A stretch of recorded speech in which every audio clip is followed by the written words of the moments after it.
Hello and welcome to the Mini Smallholder. Today I want to talk to you about microgreens and how you can optimise your yield, how you can get started if you've never given it a go, and what you'll need, which is basically nothing expensive.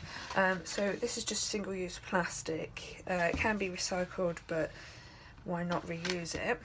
And this is going to form the lid, so you're going to have a little house here. So you can see you don't need much in the way of soil.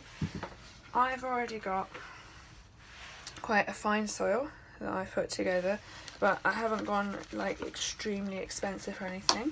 I've just looked for soil from the supermarkets.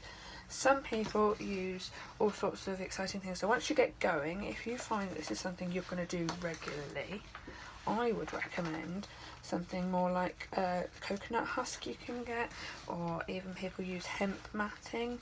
And you can buy those from specialist outlets. I'll link back to that on my site, theminismallholder.com, because I've got some good companies that you can choose from. So I've also put a mixture of some perlite in there. That's just because I'm quite lazy and I don't want to go back to this at all. So once I've done this, I'm quite happy to leave it with the lid on for maybe 5 to 10 days at a time. That means that I'm free to go out. So unlike sprouting seeds, which you're going to need a lot of sort of care 2 or 3 times a day, where you're rinsing them constantly to avoid E. coli, because you're not actually going to eat the seed with this, you're not going to eat the germ. What you're going to be eating instead is just that luscious green.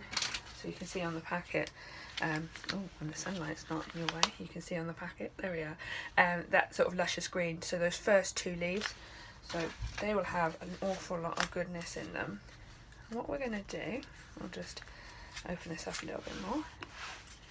This is rocket, so if I wanted to, I could let it grow and get plenty of sunlight and become just that little bit fuller and have it as a cut and come again type food.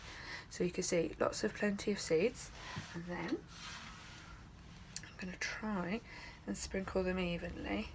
This is something that you can get the younger people in your family involved with, because these are just going to sit on top. So evenly distributed, they're going to sit on top. I'm going to give them a good old saturation, not so they're sat in water, but so that all the soil is moist. Sometimes I moisten the soil first, but because it's been so cold in my potting shed, I decided not to. But you could do this sat at the kitchen table, you don't need to worry about this. And then once I bring it inside, I'll put it somewhere nice and relatively warm. You can put them, on a windowsill if you wanted to, but it's a waste of a windowsill because they're not going to need daylight. So what you're doing by not giving them daylight, by putting that on them like so, you just rest it. You can put it on a unit anywhere out the way. I've even got one in the bathroom on the go at the moment because I've got bathroom space, but not in direct sunlight. What you're doing by not giving them sunlight is you're forcing them to grow up to seek the sunlight, so that stem's even taller. And because they're quite high to there, I'm anticipating to be able to just cut them off at that level once they're done. And with the rocket, I guess, where are we now? We're on the 24th of February, so I reckon by about the 18th of March I'll be ready to eat these, but I'll give them daylight for maybe about 2 or 3 days before I eat them. And they're perfect on salads, on top of pasta, on a cold pizza, well, not cold pizza, but pizza after it's come out of the oven, anything like that, and it keeps the nutrients in. And I hope you can see we've got lots of other things on the go that aren't suitable for that, so it's all part of an ongoing cycle, and hopefully you can give this a go. If you like what you've seen here, I'll show you another video in a couple of weeks' time of them finished, and then you can give them a go yourself. They really are so simple to do. You just rinse them before you eat them.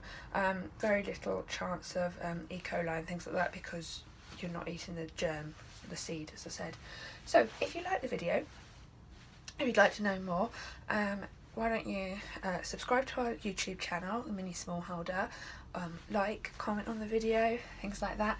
And if you want to, you can come over to our website, theminismallholder.com, and have a look how you can become a mini smallholder from the airing cupboard in your house. You can start making food that you can eat, and it's the perfect preparation food because these seeds will last in their packet, dry and stored, for months and months and months.